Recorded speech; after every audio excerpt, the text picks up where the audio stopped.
так у дешевих фільмах показують дикий захід по-американськи. Ковбої, бурбон, коні, ще бурбон, гаряча кров. Коротше, класика. Але у нас в Україні є свій дикий захід. І там не менш гаряче і не менш контрастно. Бо з одного боку наше Закарпаття сьогодні – це... У вас телефон є айфон, а звідки айфон? Маленька зарплата, мені каже базу. Це... Венгри наші друзі. Кажіть, венгри наші друзі. Угорці наші друзі. Угорці наші друзі. На двох мовах кажіть. На двох мовах кажіть. І, звісно ж, ось це. Це Тиса, карпатська річка, віднедавна доволі популярна серед тих, хто хоче втекти до Європи. А з іншого боку, це постійний потік контрабанди, божевільні рубки лісів, кримінальні клани, а отже і сутички зі стріляниною, мільярдні інвестиції, які потекли сюди з усієї країни в останні 3 роки. Розправи над неугодними. Коротше, ласкаво просимо в Техас 19-го сторіччя. От тільки за вікном 2025-й. Це Україна. І цілий регіон, який на шаленій швидкості несеться у якийсь неофеодалізм. Так, ми відверто сюди зачастили. Не лише тому, що хочеться більше бувати в горах і лісах, поки вони тут ще залишилися, а тому, що за останні роки тут осіла така кількість непересічних персонажів, що ігнорувати це просто не можна. Куди не тицне на карті області, на когось точно натрапиш. Генерали з поліції, рідня Татарова, партнери Льовочкіна, майже олігарх Єфімов, екс-дружина Тищенка. Всі везуть сюди повні багажники грошей. Щось будують, щось відкривають, щось реєструють, щось віджимають і з кимось воюють. Само собою, такий регіон з такими людьми на борту – це ласий шматок, бо керування областю – це автоматичний вплив на всі оці бізнеси і процеси. Певно, це прекрасно розуміють у кожному з високих кабінетів. Тож довгий час Закарпатську ОДА очолював Віктор Микита. Зеленський призначив його ще за кілька місяців до початку повномасштабного вторгнення і лише наприкінці минулого року забрав Київ на підвищення в Офіс президента. Епоха Микити запам'яталася будівельним бумом в області, часто дуже безконтрольним. В цьому бумі, звісно ж, взяли участь друзі самого Микити, яким тут скрізь включили суцільне зелене світло. Маша Землянська вже розповідала про це. Лінк на цей сюжет залишимо в описі під відео. Ще ця епоха запам'яталась масовими виїздами топ-утікачів через саме закарпатські пункти пропуску, продовженням лісових рубок. Так, людина явно заслужила на підвищення у Києві. Уже майже рік область очолює наш сьогоднішній герой. Ви про нього могли ніколи й не чути взагалі, бо він рідко потрапляє у центральні новини, не дає і не розкидається пафосними інтерв'ю. Але це все геть не означає, що його біографія нудна і нецікава.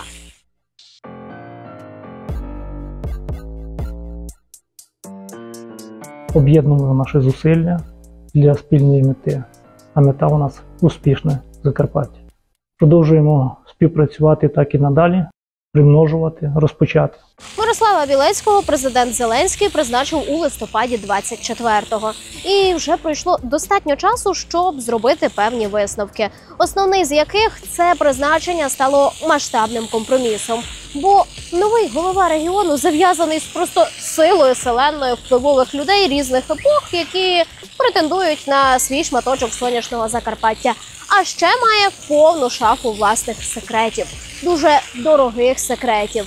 Тож наша сьогоднішня історія присвячена керівнику ОВА. Насправді буде про Авакова і Балогу, про низку нардепів і російський паспорт, про мільйонні активи і порожні декларації, про тендери і мутки. І так, стоп, я знову намагаюся все заспойлерити прямо зі старту. Тому вдих, видих, я Віка, це Бігус.Інфо, і де ми, ви вже знаєте. Про що будемо говорити також. Тож швиденько підписуйтесь на наш канал, якщо досі ні, ми підписки любимо, постійно рахуємо і дуже цінуємо. А якщо ви уже, то ось вам серденько. А я починаю.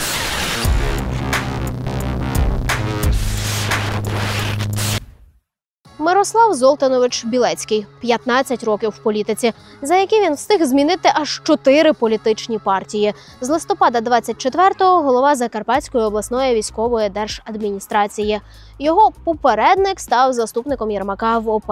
А це, як на мене, натякає. Жирний регіон ніхто відпускати не збирається. І за ним будуть наглядати і далі.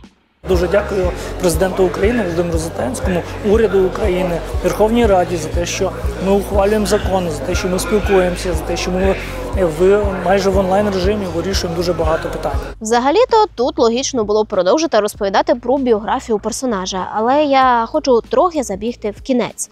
11 місяців роботи Білецького в кріслі керівника області вже продемонстрували, що проблеми регіону поглиблюються і масштабуються. Тут цьогоріч було кілька гучних скандалів. Найбільший – будівництво майже 3 десятків вітрових електростанцій у високогір'ї Карпат, які, за даними місцевих журналістів, почали зводити, не чекаючи дозволів на це, вирубуючи ліси і в цілому маючи всіх у одному місці. Під мовчазне схвалення згори, звісно. Перетворюють гори на будівельний майданчик не чужий нинішнім топ-посадовцям екс-нардеп Максим Єфімов зі своїм партнером-мільярдером з індустріального союзу Донбасу. Втім, це ще півбіди, гіршим є інше. Про ці будівництва і порушення системно пише наша колега з Закарпаття Олена Мудра, через що запустили відверто ганебну і масштабну кампанію з дискредитації Олени, її родини та екоактивістів, які борються за збереження полонин. Реакції від правоохоронців – нуль. Місцеві судді підіграють бізнесу. Друга гучна історія – це реінкарновані плани Владислава Каськіва знову побудувати гірськолижний курорт у Пилипці. Я розповідала про це десь місяць тому, а якщо ви з якихось причин досі не подивились про Каськіва, посилання знайдете під відео. Там чувак, який брався за цю ідею ще за Януковича, але тоді державні гроші пішли не на будівництво курорту, а на пов'язані з Каськівим офшори. Він злиняв у Панаму. Після екстрадиції сів не у в'язницю, а у крісло депутата Закарпатської облради. І тепер знову взявся втілювати свою давню гірську мрію. Третя показова історія – звільнення і мобілізація ужгородського поліцейського і ветерана Івана Білецького. Бачите, він мав нахабність заступитися за побратима, якого тупо принизили 2 працівників ТЦК. Білецького звільнили і мобілізували. Ну як мобілізували? Дядьки у балаклавах та формі без розпізнавальних знаків схопили і вивезли чоловіка. Ці процеси, хоч і ніяк не пов'язані між собою, демонструють політичний вектор регіону, який може звучати як «не заважайте нам робити тут бізнес» або «не ображайтесь, коли ми почнемо вас душити». І от тепер я повернуся до біографії Білецького. Повірте, вона вже геть інакше сприйматиметься після озвученого. Новий очільник ОДА народився на Закарпатті у селі Рокосово. В кінці 90-х їздив на підробітки за кордон. Але вже у 2007-му виринув в рідному Хуському районі як молодий перспективний бізнесмен. Білецький викуповує майно колишнього колгоспу в селі Нанково. Це кілометрів з 10 від Хуста. І на його базі створює цегельний завод. Тоді в інтерв'ю він заявив, проінвестував цілих 2 мільйони гривень. Зараз ця сума звучить смішно, але тоді це дурні гроші – близько 400 тисяч доларів. Не дуже в'яжеться з недавніми закордонними підробітками, як не в'яжеться і масштабування бізнесу до кількох компаній і напрямків протягом короткого часу. Можу сказати однозначно, значна частина коштів була кредитними. Якщо я не помиляюся, то це був Промінвестбанк. Кредит я виплачував декілька років та оплатив повністю. Відповідні податкові декларації регулярно здавались. Уже у 2010-му Білецький зробив похід в політику, і похід був успішним. Тоді він став депутатом обласної ради від фронту змін Арсенія Яценюка. Партійний патріотизм, схоже, не сильна сторона Білецького, тож за подальші роки він змінив загалом 4 політичні сили, які представляв, спинившись в результаті на локальному рідному Закарпатті. Далі була ОДА, яку тепер чоловік і очолює. Офіційна біографія посадовця виглядає порожньою. Ще порожнішою – його декларація.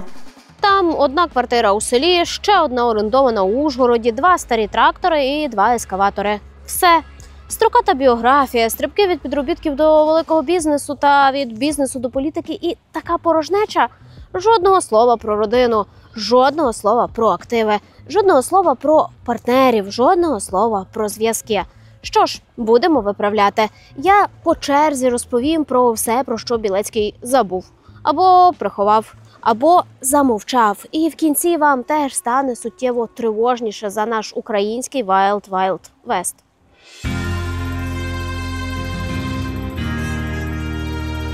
Власне, назва блоку в нас «Родина і бізнес» не просто так, бо у випадку з очільником Закарпатської ОДА це нерозривні поняття. Ще раз нагадаю, у декларації Білецького 2 квартири і трохи старої вантажної техніки. Чому так? З дружиною Білецький офіційно розлучився у 2016-му. От прямо таки по всіх канонах розлучився. З поділом майна і так далі. Але я не дарма використала слово «офіційно», бо то було на папері. По факту жінка ще протягом 4 років лишалася в декларації посадовця у статусі «особа, що спільно проживає». І остаточно звідти зникла у 21-му, коли Білецького призначили першим заступником голови ОДА. Цікаво, що це ніяк не заважає родині лишатися родиною. Ось дружина Білецького на родинному фото у тому ж таки 21-му. А ось вже у березні цього року. Жінка підтримує на пробігу чоловіка і сина. Колишній он навіть дав сфоткатися зі своєю медаллю з бігового півмарафону. Подібне ми сьогодні зустрічаємо усе частіше. Посадовці офіційно розлучаються, а на формально колишніх других половинках матеріалізуються квартири, машини, бізнеси, які вже не треба показувати в декларації, а відповідно і пояснювати, звідки на все це діло взялися кошти. Фу-фу-фу? Без сумніву, але ж треба ще довести, що розлучення – фікція. Що ж, давайте спробуємо. Ужгород. Центр міста. Звідси до замку хвилина пішки. Окей, 2. Одна піде на відхекатися від підйому на гору. Навколо приватний сектор. Одна з найстаріших вулиць Ужгорода. Тож, враховуючи локацію та історичний центр, можна зробити висновок, що жити тут не лише престижно, а й дуже дорого. Ось цей будинок належить батьку колишньої дружини Білецького. Майже 200 квадратних метрів. З вулиці він виглядає ось так, доволі непримітно. Але якщо його розглядати згори, то 2 поверхи, власна територія з деревами, альтанка, вигляд на ботанічний сад. Середа, майже 9 ранку, гараж цього самого будинку. А ось, власне, колишня Білецького. Віддає водію чохол з одягом. А ось і сам Білецький. Екс-дружина проводить його на роботу і вручає піджак та маленьку сумку. За хвилину голова виїздить на ось цьому сірому кодіаку. А ось ця ж автівка заїздить на внутрішню парковку ОВА. А ось забирає Білецького після роботи. Машина, до речі, на номерах прикриття і не з автопарку Закарпатської ОВА.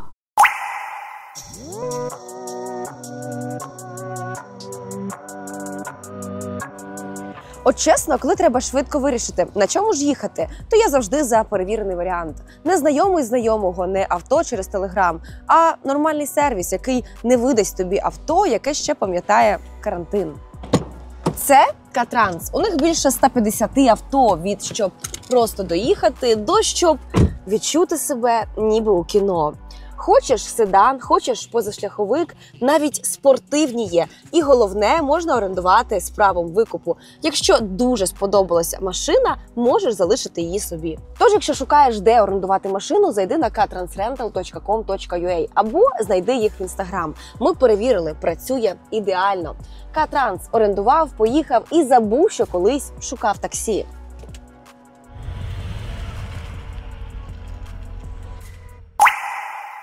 Окрім спільних фото і ранкових проводів, Білецький та Білецька, бо прізвище після розлучення жінка теж не змінювала, частенько їздять разом за кордон. За даними наших джерел, починаючи з 22-го, голова ОВА разом з колишньою виїздили за межі України щонайменше 8 разів. Майже щоразу на автівці, записаній на дружину. Кілька з цих виїздів співпали з робочими поїздками Білецького. Ось відкриття двомовної школи в Будапешті у березні 25-го. А он робочий візит з колегами з облради до італійського регіону Умбрія у грудні 23-го. А он форум відновлення України Бухарест 2023 2 місяцями раніше. Усіх же колишні вранці провожають на роботу, дають свою машину і супроводжують у робочих поїздках. У зв'язку з розлученням з Білецькою ОА у мене не виникало юридичного обов'язку щодо такого декларування. Ага, звісно, лише проводи на роботу і поїздки за кордон. Ніяких юридичних обов'язків. Ну що, не дуже вийшло в інтригу? Я, правда, була переконана, що все десь так і вийде. То що, дружина з будинком в центрі міста зникла з декларації посадовця прямо під призначення вода? Не зовсім. Просто будинок би так ретельно не ховали. Бо насправді вона не лише дружина з маєтком, вона дружина з фантастичною кількістю активів і зв'язків. На момент розлучення, офіційного розлучення, ніщо не віщувало біди. Білецький представляв блок Петра Порошенка в обласній раді. Це була його вже друга каденція. Першу чоловік провів під прапорами фронту змін. Дружина працювала у Хуцькому відділі освіти. Аж от через кілька місяців після розриву жінка реєструє компанію «Карпатські золоті горішки». Назва хоча й кумедна, але нагадаю, горіховий бізнес страшенно прибутковий і максимально схематозний. Тут же одразу світяться ще двоє її партнерів.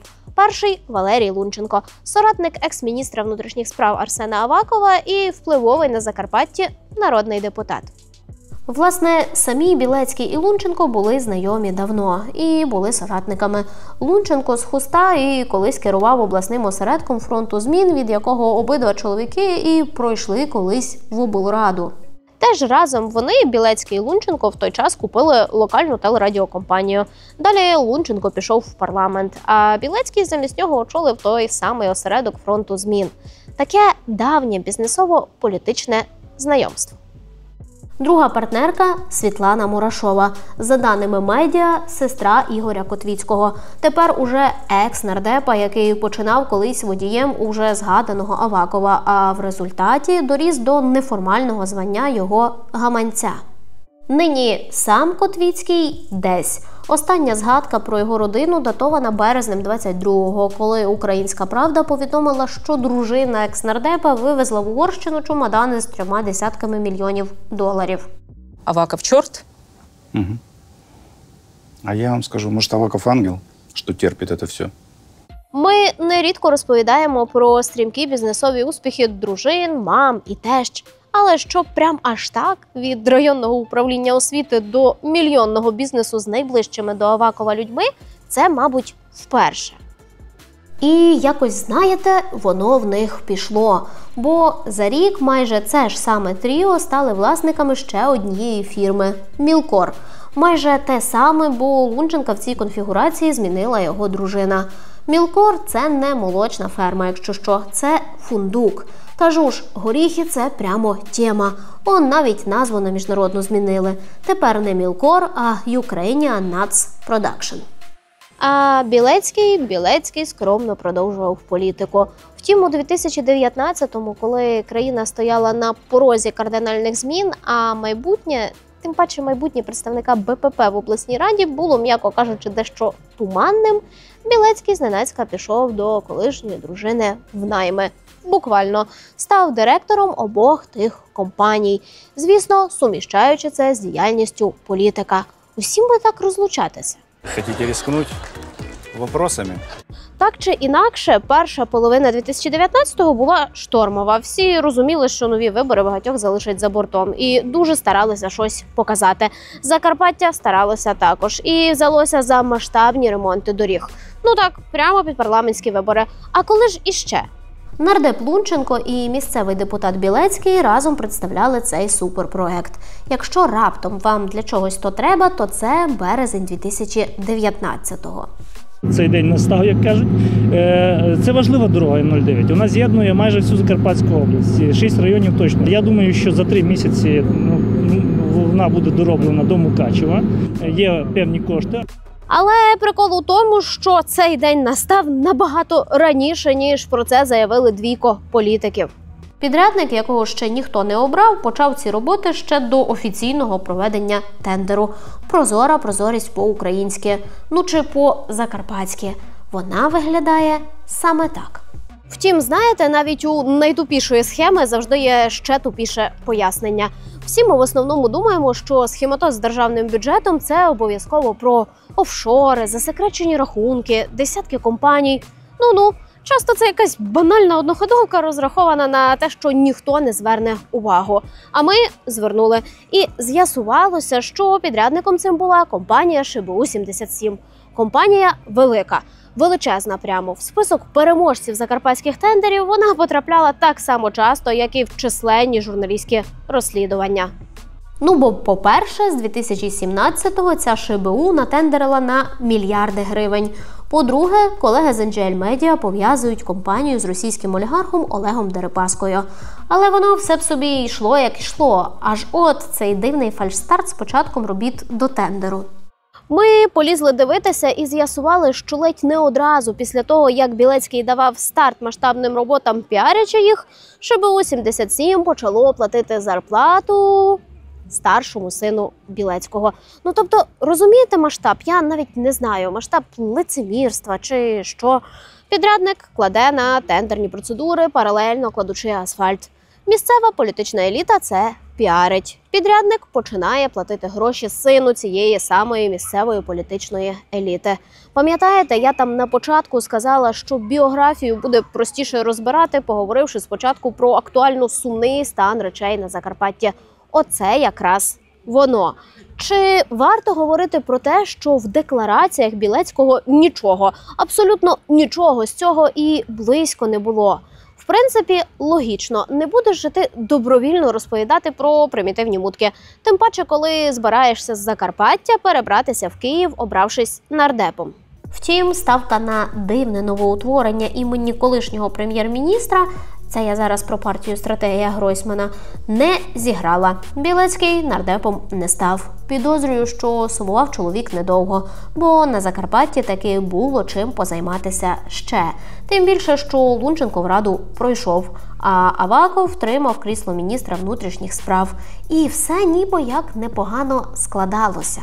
Цю ініціативу ініціював Мирослав Золотонович Білецький. Це дуже хороша ініціатива. Оце непогано позначилося і на бізнесі дружин. Колишніх дружин. Знаєте, це треба якийсь уніфікований термін придумати, щоб кожен раз не плутатися, як їх називати. Коротше, дружина Лунченка і колишня Білецького, мабуть, надихнувшись впливом медіа на політику, зайшли одразу в 5 регіональних ЗМІ, фактично монополізувавши місцеве радіо і телебачення. Там у них з'явилася ще одна партнерка. Зараз буде дуже несподівано. Жартую, не буде. Це теж дружина, теж впливового на Закарпатті політика, теж нардепа Марина Петьовка. Якби це був сценарій «Гри престолів», то Петьовку варто було б представляти як король районів Тячівського і Рахівського, брат усіх Балог, покровитель туарегів і BMW X5. Але ми в програмі розслідувань. Тож... Коротше, Петьовка – представник клану, який інакше, як хазяї Закарпаття, ще з 90-х ніхто не називає. Найвідоміший з цього клану – Віктор Балога, колишній очільник секретаріату президента Ющенка. Це як Єрмак у Зеленського, тільки Балога у Ющенка. Там же і Іван Балога, і Павло Балога – обидва відомі політики. Ну от і Петьовка – двоюрідний брат. І от дружини цих поважних людей стають локальними медіамагнатками, а самі ці поважні люди – політичними соратниками. Бо Лунченко входить в групу «Довіра», і Петьовка входить в групу «Довіра». Він створив під місцеві вибори 2020-го партію «Рідне Закарпаття», і Лунченко долучився до цього створення. А Білецький від неї обрався восени того ж року знову ж в Закарпатську облраду.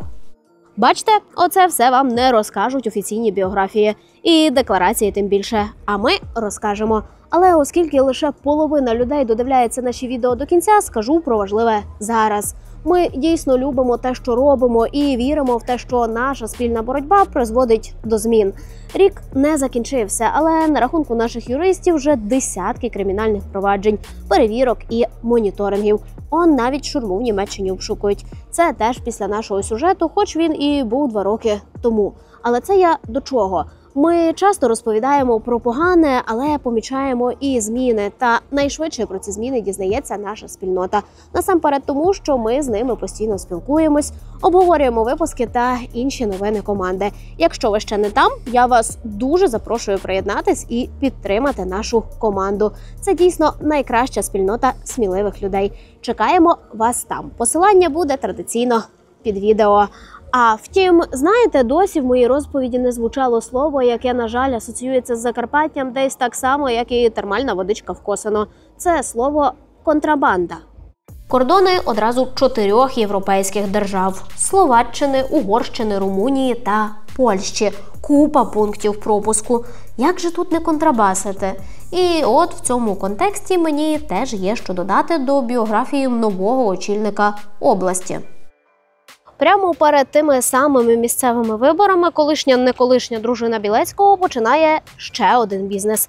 Так, ми все ще говоримо про ще не так давно працівницю Хустського відділу освіти, якщо що. Так ось, бізнес цей займається нерухомістю і будівництвом. І зветься компанія «Корал Фенікс». І отже, несподіванка, у жінки тут теж був партнер. І от і не вгадали, це не чергова дружина чергового політика. Це Валерій Пересоляк. І його прізвище ви точно маєте пам'ятати. Воно кілька років тому частенько звучало на центральних телеканалах. Пересоляк – офіційно колишній митник і президент футбольного клубу «Минай». Неофіційно – один із основних контрабандистів Закарпаття. А стоп, це теж офіційно, бо це не я кажу, РНБО каже. У 2021-му на Пересоляка наклали санкції і внесли в список контрабандистів. Ай-яй-яй, як же так? Може, не знали? Не підозрювали навіть? Може, це якось випадково цей бізнес спільний з'явився? Ну, навряд. Бо окрім всіх підсанкційних заслуг, Пересоляк ще й не чужий партії «Рідне Закарпаття», тієї, яку створювали Петьовка з Лунченком, і від якої обирався сам Білецький. Плюс-мінус тоді ж у бізнес-гру вступає і молодший син Білецького – Ілля. У свої 18 він швидко замінив матір цій спільній з Пересоляком фірмі і швидко масштабував партнерство вже аж до 4 спільних компаній. Заради справедливості скажу, що молодший син Білецького офіційно світився у компаніях Пересоляка недовго. І ще до того, як Пересоляк отримав офіційний статус контрабандиста від РНБО. Втім, замість сина нинішнього голови ОВА у ці бізнеси вписався Сергій Сабов. Ми про нього трошки нижче згадаємо. Але, спойлер, в GetContact він читається як помічник Білецького. Паралельно з бізнесом родина погнала скуповувати все, до чого дотягувалася. І це діло я покажу вже в наступному блоці. Зараз просто констатую. Ясна річ, Білецький ті вибори виграв. І я не знаю, що мало статися, щоб не виграв. Уже за рік він стане першим замом голови ОДА. Пересидить тут аж 3 керівників і в результаті сам очолить область. В розказаному мене тригерить дуже багато чого. І неколишність колишньої дружини, і оцей стрибок в бізнес з управління освіти, і старший син, якому платив зарплату підрядник, котрого піарив тато-політик, і молодший син, який з нуля розганяється до кількох великих компаній. Але одна річ не дає мені спокою найбільше. Білецького на актуальну посаду призначив президент Володимир Зеленський, який також своєю ж рукою і підписав отой санкційний список контрабандистів з Пересоляком. Просто цікаво, в Офісі президента аж настільки не вміють причинно-наслідкові зв'язки, чи вже просто глибоко плювати на такі подібні дрібниці. Сорі, я відволіклася, це лірика. Але напишіть, що думаєте в коментарі, може почитаю і стане легше. А тепер давайте продовжимо.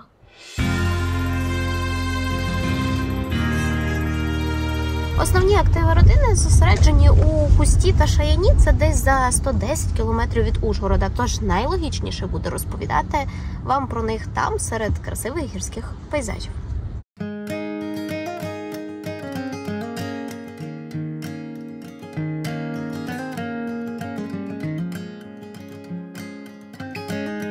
І перше, що я хочу вам показати – родинний маєток, бо той в Ужгороді чисто на будні. Основний – ось о, в передмісті Хуста.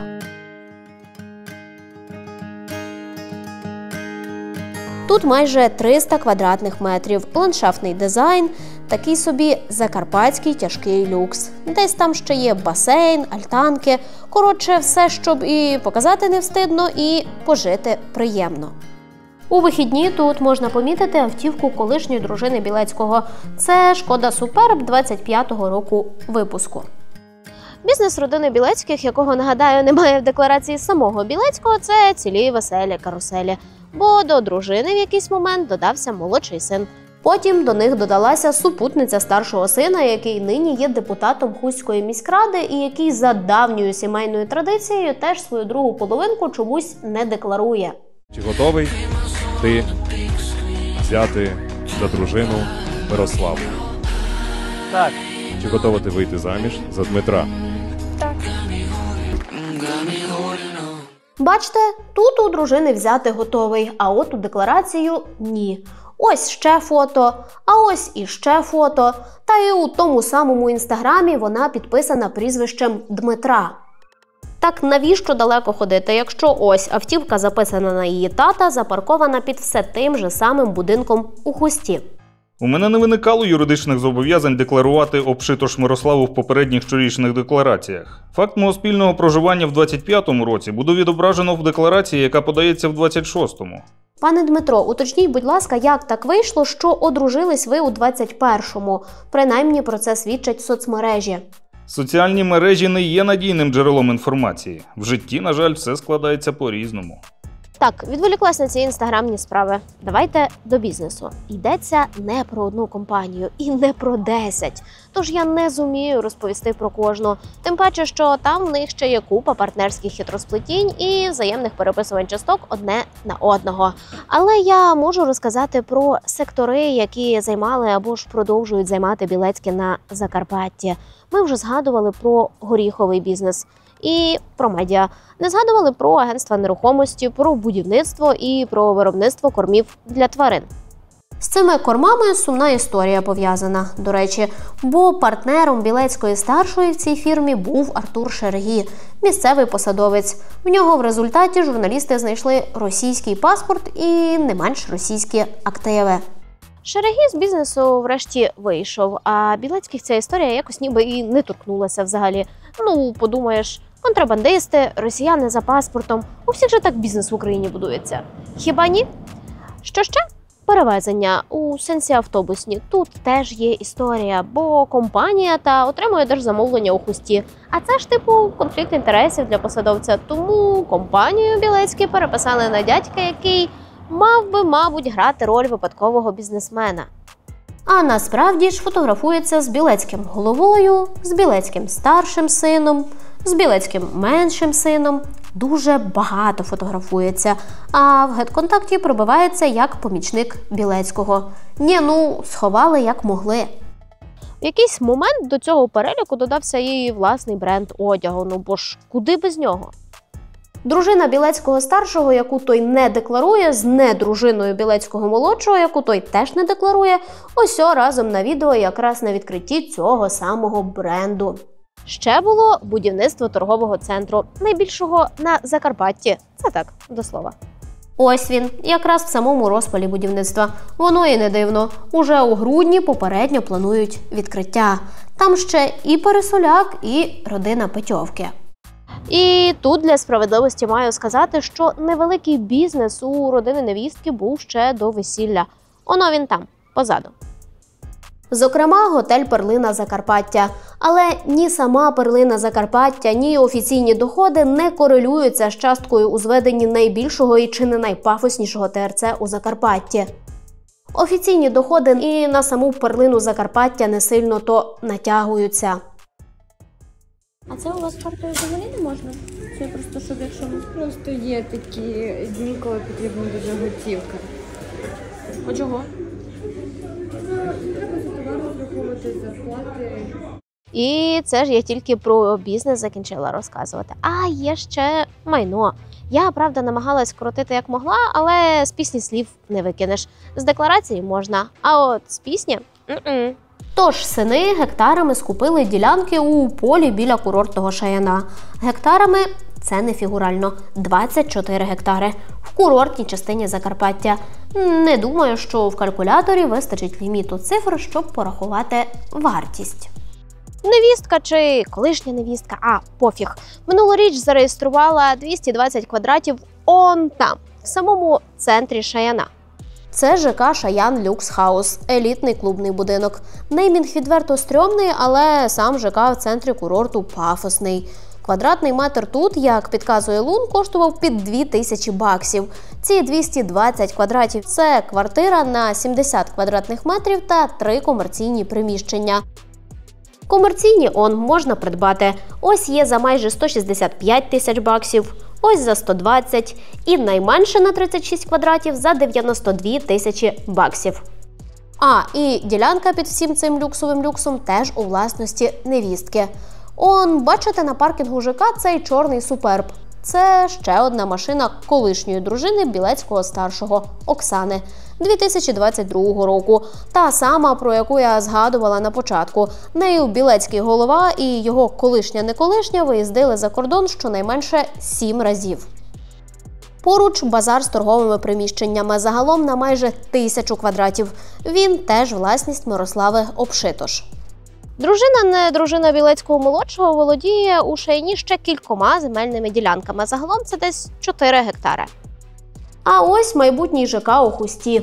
Новем. 9-поверховий. Клас преміум. Стелі по 3 метри. І, звісно ж, пентхауси. Куди в Хусті і без пентхаусів, і 3-метрових стель? Нікуди.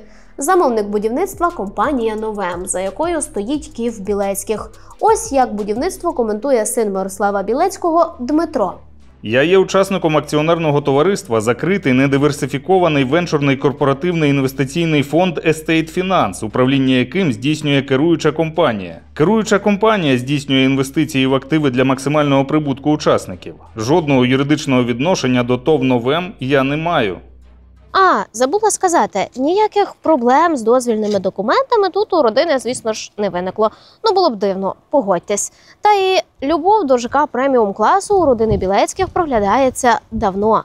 Старший син Білецького за день до свого 21-го дня народження інвестував у квартиру у столичному Таріан Тауерс. Таріан – це один з найпафосніших ЖК у Києві з доріжкою для прогулянок та басейном прямо на даху. Дмитро Білецький купив тут 94 квадрати у 2017-му, ще на етапі будівництва. На той час така квартира, за даними Лун, мала коштувати йому щонайменше $160 тисяч. Сам Дмитро каже, квартира обійшлась йому у майже 3 мільйони гривень. За тодішнім курсом долара десь $114 тисяч. Вартість квартири складала 2 мільйони 964 тисячі 150 гривень, що цілком відповідало моїм заощадженням та доходам, які відображені в деклараціях, що містяться у публічному доступі.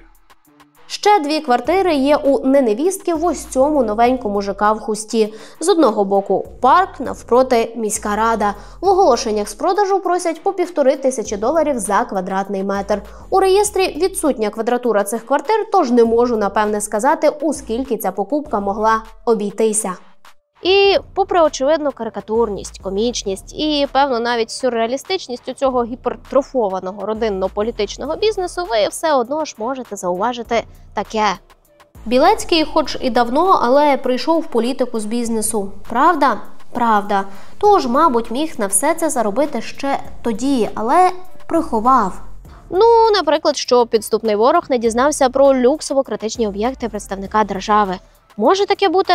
Теоретично так. І якщо до останнього твердження контраргументів я не доберу, то з грошима посперечатися точно можу.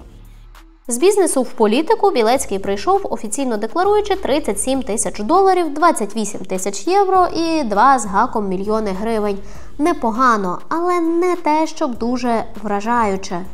Дружина-не дружина, попри всі оці бізнес-сплески і партнерські хитросплетіння, разом з синами на всіх за останні 11 років заробили орієнтовно 13 мільйонів гривень. Невістка-не невістка могла б подвоїти цю касу, бо формально за цей же період сама заробила стільки ж – майже 12,5 мільйонів. Біда тільки в тому, що 12 з них дівчина отримала минулого року від родинної компанії, тож не рахується. Та і все одно воно і подвоєне нікуди не налізало б на такий розмах. І потроєне, і навіть на 10 помножене. Ну і вкотре повторюся, що в декларації самого очільника ОДА виє пронизливий гуський вітруган. Моя колишня дружина та діти багато років зареєстровані як фізичні особи-підприємці, що є публічною інформацією. Сплачували та сплачують належні податки та збори, подають відповідні податкові декларації та мають належні доходи для ведення бізнесу. Так, майже 13 офіційних мільйонів. Ми вже порахували. Все оце разом приводить мене до поки проміжного, але вкрай неприємного висновку. Оцей от бізнес-розмах, оці от впливово-стрьомні чи стрьомно-впливові партнери, оця офіційна порожнеча. Оце все прямо кричить про, НАЗК зазвичай використовує словосполучення «необґрунтовані активи». Про конфлікт інтересів, про діяльність десь або на межі законності, або й за нею. І про кеш в сумках воно кричить теж, звісно. Втім, знаєте, ця така діяльність дуже нагадує саме Закарпаття, тільки в мініатюрі. От буквально все, що відбувається зараз в регіоні, я не про звичайні поточні новини, звісно, а про скандали, в тому числі і ті, які я згадувала на початку. Воно все дуже резонує з побаченим мною у білецьких ІКО. І це ж хтось на Банковій вирішив, що ось він, ідеальний варіант для області. Втім, можливо, тут відштовхувалися від принципу «вовки ситі і вівці цілі». Адже кількох хазяїв Закарпаття таке призначення не могло не втішити. Констатую, що на мою роботу як керівника ОВА не можуть і не впливають сторонні люди. При цьому зауважу, що Білецька ОА займається бізнесом. Точну інформацію про вичерпний перелік усіх акціонерів, усіх товариств, до яких дотична моя колишня дружина, я не володію. Люди, яких ви назвали, давно в бізнесі та політиці. Імовірно, що наші шляхи перетинались, адже Закарпаття – це досить маленький регіон. Разом з цим, це жодним чином не впливає та ніколи не впливало на мене, як на керівника ОВА. Негласно Білецького в області називають «сірим кардиналом». Він сам каже, що не проти цього і трохи кокетує. Якщо моя стриманість і вміння часом зробити крок назад, щоб потім зробити 2 кроки вперед, вміння промовчати замість красивих промов та несприйняття популізму викликає у когось асоціацію з «сірим кардиналом», то я не проти такого титулу. Я б цю заяву Білецького трошки поправила. Вміння лишатися скромним і тихим, поки родичі будують люксові ЖК, скуповують землю і майно. Стриманість в заповненні кришталево чистої декларації. Кроки вперед до численних партнерів, навіть якщо вони токсичні. Не сприйняття популізму, але сприйняття невідомо звідки впавших активів. Ось так правильніше звучить. Дякую, що додивилися ж сюди. Ставте лайк під цим відео, якщо вам сподобалось, і обов'язково поширюйте його у соцмережах. А я піду швиденько помилуюсь Закарпаттям, бо сюжет то я вже зробила.